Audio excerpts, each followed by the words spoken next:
You wanted to ask. Sir, regarding recently this issue of Kashmir Files movie, sir, I came across this question that state is sponsoring that movie. They asked me that is it right the state to promote in aspect of one religion side, like how to deal with that issue question, sir. See, there are many occasions when the governments at the state and national level give tax concessions, etc., to a film which they believe is educational. I remember long ago when we were all kids, or maybe at college, a film called Sudigundalu. The late NTR played the lead role in that film. Supposed to be an educational film, provocative and trying to raise some issues. It was given tax exemptions, etc. So it's not unique. Now, should there be some norms about this kind of estate patronage, tax exemptions, etc., or should be arbitrary is a different issue. I personally believe that it's better to have some kind of an independent body examining these issues and deciding which deserves that kind of a tax break. But as a principle, there's nothing wrong in promoting a certain set of messages which are universal and which are broadly in consonance with the constitution of the country. Okay, sir, thank you. Besides, you were telling that this is focusing on a particular part of the country. That is not true. It is focusing on a particular problem that the country has been facing for quite some time. So it is not about a part of the country. It is about a problem that is still live and that is still given a lot of importance by a lot of people in this country, whether they belong to that part of the country or from other parts of the country. So we should approach it in this manner. Okay, sir, thank you. In respect of this particular film, I have not seen the film. But there are two broad approaches to history. Take the Germanic approach. The Second World War, you know the kind of things that happened. Germany never whitewashed over them. They honestly examine that, they remember that, and they make it a reminder for the future so that they will never commit the same mistakes again. Indian approach is to gloss over. In a country which is as diverse as India, we have very tortuous moments in our history, not only in the past 50, 70 years, but in the past 700, 800 years. Historians disagree on what is the best means. Is it better to simply pretend the past did not happen, or is it better to recognize what happened, but don't allow retribution to be dominant impulse today, but an understanding of the various strands of history? My own view is ultimately in the long term it may be better to recognize what happened and then reconcile rather than pretend it did not happen, because by and large our approach has been in the past 78 years, it did not happen, we gloss over. That did not help the country. It actually, in my judgment, creates more discord in the long term and more hyperbole and more distortions in our understanding of history, and therefore more hatred and violence. But the other view also is a pretty significant view. We can't ignore it. Nevertheless, one thing is non-negotiable. You cannot ask somebody to pay for the past insults. Then how far back do you go? The Aryans invaded India. So do you punish all the people of Aryan genetic makeup? Some of you are doctors maybe.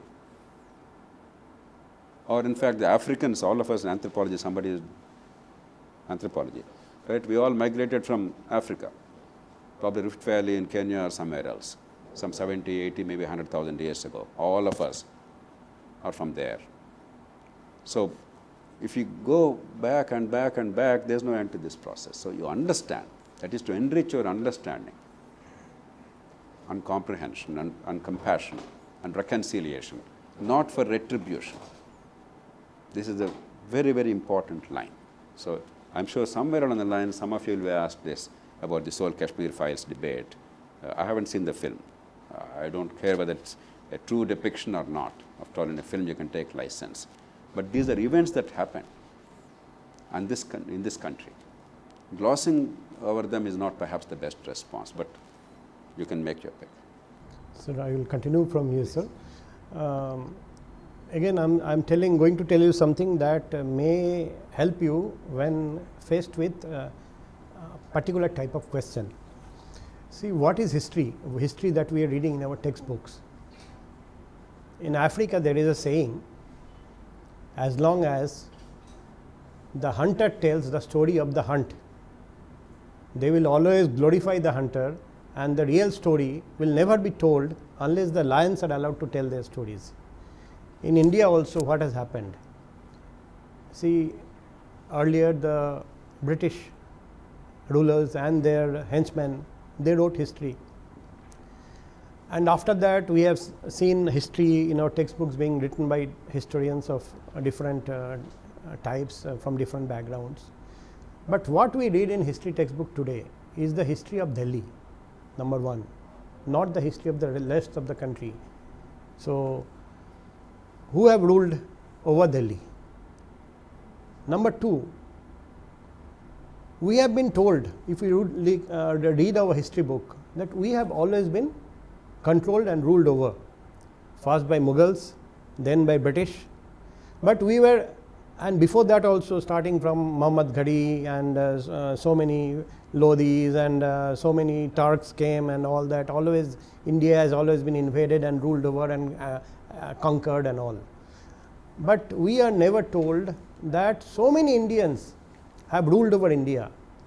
How many of us, many of you are from South India, but people from North India don't know much about Cholas, Chalukyas, Cheras, Satavahanas, the great Vijayanagaram Empire.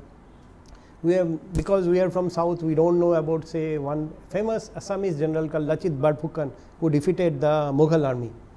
So, the real history unfortunately is still not told to us today. So, Kashmir Files also talks about a part of our history. So, when we read about history, the real perspective perhaps is not told to us.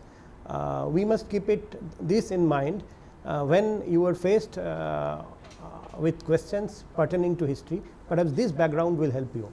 That, for example, there is a famous general in Kerala who defeated the Dutch East India Company, as a result of which the Dutch were massively defeated.